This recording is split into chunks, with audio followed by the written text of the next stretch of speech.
جمال الوجود بذكر الإله وتصفو الحياة بنور هدى. جمال الوجود بذكر الإله. السلام علیکم ورحمۃ اللہ وبرکاتہ. نحمدہ ونصلی علی رسولہ الکریم. اما بعد. میں ہوں یامین ملک اور آپ دیکھ رہے ہیں میرا یوٹیوب چینل فہم و عمل. چینل کو سبسکرائب، لائک اور شیئر بھی کریں اور بیل آئیکن کا بٹن بھی دبا دیں.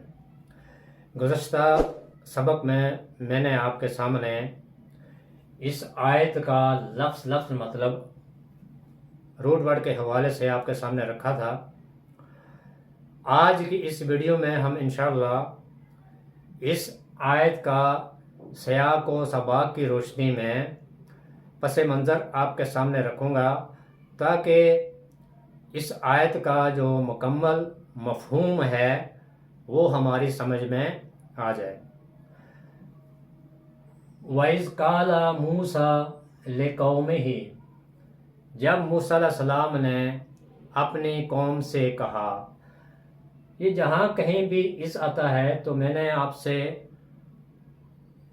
اس بات کی وضاحت کی تھی کہ یہ کسی گزرے ہوئے واقعے کو یاد کیا جاتا ہے یا یاد دلایا جاتا ہے. وَإِذْ، اور جب، یعنی یاد کرو اس واقعے کو جو گزر چکی ہے. وہ واقعہ جو گزر چکا ہے ذرا اس کو اور یاد کرو، اس کو اپنے ذہن میں لاؤ. وہ کیا واقعہ تھا؟ قال موسیٰ لقومہ، جب موسیٰ علیہ السلام نے اپنی قوم سے کہا یا قومی، اے میری قوم، انکم، بے شک تم نے، ظلم کیا تم نے، انفسکم، اپنے نفسوں پر، اپنی جانوں پر، باتخاذکم العجل، بوجہ اس کے کہ تم نے بچھڑے کو معبود بنا لیا تھا. جب موسیٰ علیہ السلام بنی اسرائیل کو ایک میدان میں چھوڑ کر گئے جن کی تعداد 6 لاکھ تھی، اور آپ اللہ سے کیے ہوئے وعدے کے مطابق کوہ طور پر کے، اور اللہ تعالیٰ نے آپ کو کتاب دی، شریعت دی، اور جب آپ کتاب اور شریعت لے کر واپس پلٹے تو آپ نے دیکھا کہ آپ کی جو قوم ہے وہ بچھڑے کی پوجا کر رہی ہے. تو آپ بہت سخت ناراض ہوئے اور وہ جو تختیاں اللہ تعالیٰ نے آپ کو دی تھیں، جو شریعت دی تھی، آپ نے ان کو پھینک دیا اور ناراض ہوئے، اور اپنے بھائی ہارون علیہ السلام سے بھی ناراض ہوئے کہ میں آپ کو چھوڑ کے گیا تھا کہ آپ میرے بعد ان کا خیال رکھیں، لیکن انہوں نے ایک بچھڑے کو معبود بنا لیا.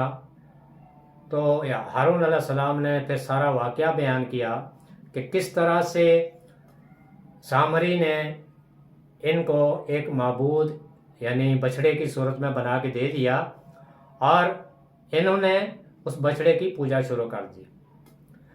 تو اس کے بعد پھر اللہ تعالیٰ کے حکم سے موسیٰ علیہ السلام کو حکم ہوا کہ ان کے وہ لوگ جنہوں نے بچھڑے کی پوجا کی تھی، پرستش کی تھی، ان کو ان کے جو ساتھی ہیں وہ قتل کریں. اور چونکہ بنی اسرائیل کے 12 قبیلے تھے اور ہر قبیلے سے کچھ نہ کچھ لوگوں نے بچھڑے کی پوجا کی تھی، تو حکم ہوا کہ ہر قبیلے میں سے جن جن لوگوں نے بچھڑے کی پوجا کی تھی اور جنہوں نے نہیں کی تھی وہ ان لوگوں کو اپنے ہاتھوں سے قتل کریں. اور یہ اصل میں سزا تھی مرتد کی، جو آج نبی کریم محمد مصطفیٰ صلی اللہ علیہ وآلہ وسلم کی شریعت میں بھی مرتد کی سزا ہے، یعنی قتل کرنا۔ تو انہوں نے چونکہ دین چھوڑ کر شرک اختیار کیا، بچڑے کی پوجا شروع کر دی، تو پھر اللہ تعالیٰ کے حکم سے وہ جو 70,000 بنی اسرائیلی تھے جنہوں نے شرک کیا تھا، بچڑے کی پوجا کی تھی، تو ان کو قتل کا حکم دیا گیا کہ جن لوگوں نے بچڑے کی پوجا کی تھی، جو مرتد ہو گئے تھے، تو ان کو ان کے جو ساتھی ہیں وہ اپنے ہاتھوں سے ان کو قتل کریں۔ یہ اصل میں مرتد کی سزا ہے، اور یہی سزا آج امت محمدیہ میں بھی ہے، نبی کریم صلی اللہ علیہ وآلہ وسلم کی شریعت میں بھی مرتد کی سزا یہی ہے۔ وَإِذْ قَالَ مُوسَىٰ لِقَوْمِهِ، اور یاد کرو اس واقعے کو کہ جب موسیٰ علیہ السلام نے اپنی قوم سے کہا، یا قومی، اے میری قوم، انکم ظلمتم انفسکم، بے شک تم نے اپنی جانوں پر ظلم کیا ہے۔ کیا ظلم کیا ہے؟ باتخاذکم العجل، کہ بچڑے کو تم نے معبود بنا لیا، اللہ کو چھوڑ کے بچڑے کو معبود بنا لیا، بچڑے کی پرستش شروع کر دی۔ فتوبوا الی بارئکم، بس کیا کرو؟ اپنے پیدا کرنے والے کی طرف رجوع کرو، توبہ کرو۔ اور یہ جو توبہ تھی، یہ توبہ قتل کرنا تھا ان لوگوں کا جنہوں نے اس جرم کا ارتکاب کیا تھا، شرک کیا تھا۔ اور یہ ایسے لوگوں کو معاشرے سے پاک کرنا تھا جن کی وجہ سے شرک پھیلتا ہے یا برائی پھیلتی ہے، یہ اصل وجہ تھی۔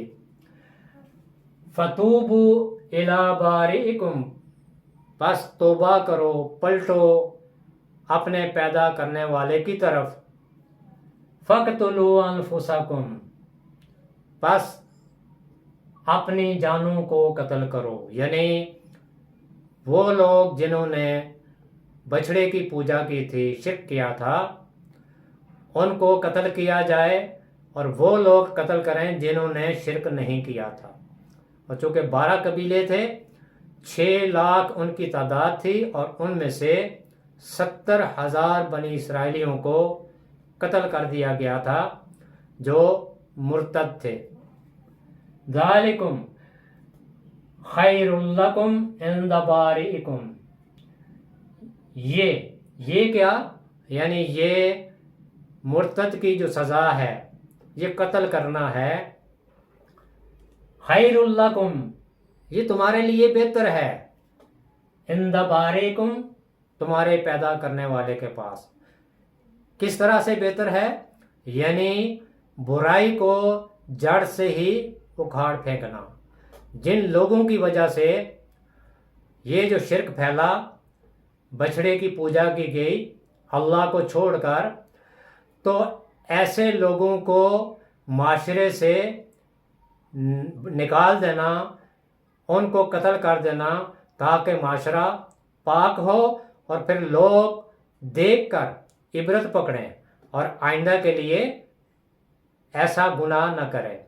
یہ اسی لیے کیا گیا، ذالکم خیر لکم عند بارئکم، یہ جو قتل کی سزا ہے مرتد کی، اس کو عمل کو کرنا یہ پیدا کرنے والے کے پاس سب سے بہتر عمل ہے، تاکہ لوگ ایسی برائی سے بچ جائیں۔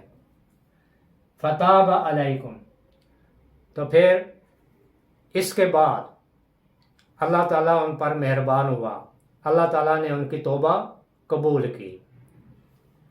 انہ هو التواب الرحیم، اور وہ اللہ اپنے بندوں کی توبہ بار بار قبول کرنے والا ہے، اور اپنے بندوں پر مہربان بھی ہے۔ اگر بندے سے کوئی گناہ ہوتا ہے اور اسے شرمندگی محسوس ہوتی ہے، اس کو یہ احساس ہوتا ہے کہ اس نے گناہ کیا ہے، اور وہ پلٹتا ہے، توبہ کرتا ہے اور پھر سیدھے راستے پر چلتا ہے، اور اس کے بعد پھر اگر اس سے کوئی گناہ سرزد ہوتا ہے اور وہ پھر اللہ کی طرف رجوع کرتا ہے، وہ توبہ کرتا ہے، تو اللہ تعالیٰ پھر اس کی توبہ قبول کرتا ہے۔ تو یہ جو ہے نا التواب، اللہ تعالیٰ بہت زیادہ توبہ قبول کرنے والا ہے، یعنی بندے سے بار بار گناہ ہوتا ہے لیکن اللہ تعالیٰ اپنے بندے کی توبہ بار بار قبول کرتا ہے۔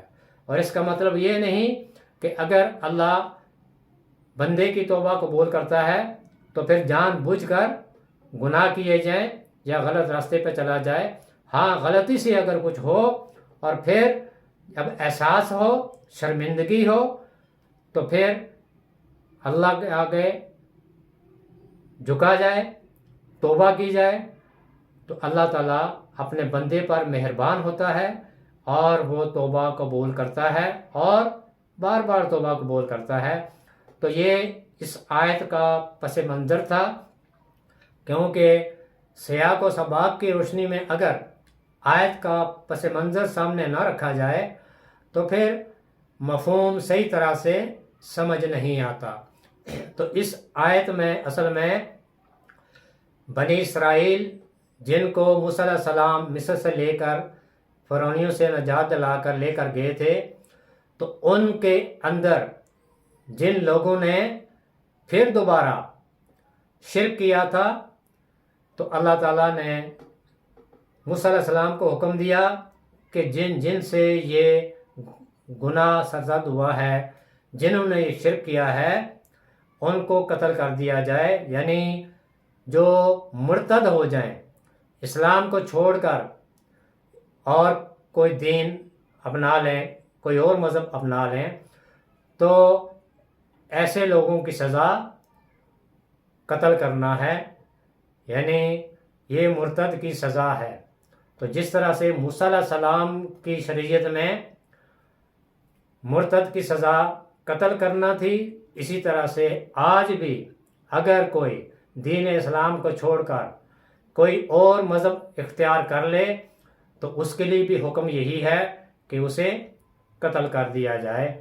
تو وَإِذْ قَالَ مُوسَىٰ لِقَوْمِهِ یا قوم، جب موسیٰ علیہ السلام نے اپنی قوم سے کہا کہ اے میری قوم، اِنَّكُمْ ظَلَمْتُمْ أَنفُسَكُمْ بِاتِّخَاذِكُمُ الْعِجْلَ، کہ بے شک تم نے اپنی جانوں پر ظلم کیا ہے، اور ظلم یہی ہوتا ہے کہ اللہ تعالیٰ کے احکامات کو نہ ماننا، اللہ کے آگے نہ جھکنا، اللہ کی عبادت نہ کرنا، اپنے نفس کی ماننا یا شیطان کے راستے پر چلنا۔ تو یہ جو بچڑے کی پوجا تھی، یہ شیطان کے راستے پر چلنا تھا، یہ شرک تھا۔ اِنَّكُمْ ظَلَمْتُمْ أَنفُسَكُمْ بِاتِّخَاذِكُمُ الْعِجْلَ، کہ بے شک تم نے اپنی جانوں پر ظلم کیا ہے، اور وہ ظلم یہ ہے کہ تم نے بچڑے کو اپنا معبود بنا لیا ہے اللہ کو چھوڑ کے۔ تو اب کیا کرو؟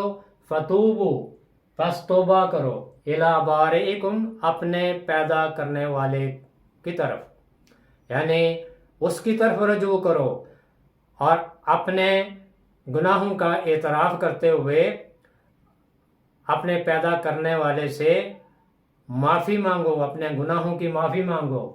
فَاقْتُلُوا أَنفُسَكُمْ، بس اپنی جانوں کو قتل کرو، یعنی ان لوگوں کو قتل کرو جنہوں نے شرک کا ارتکاب کیا، جو مرتد ہو گئے۔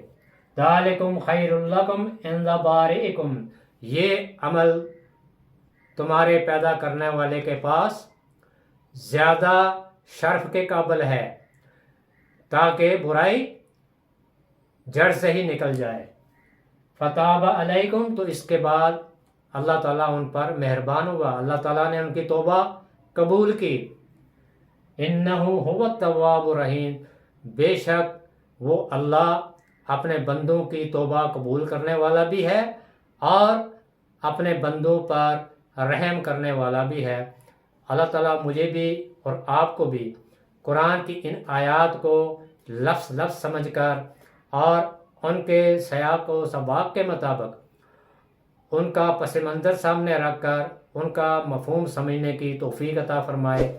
سبحانک اللہم و بحمدک نشہد ان لا الہ الا انت نستغفرک و نتوب الیک۔ السلام علیکم ورحمۃ اللہ وبرکاتہ۔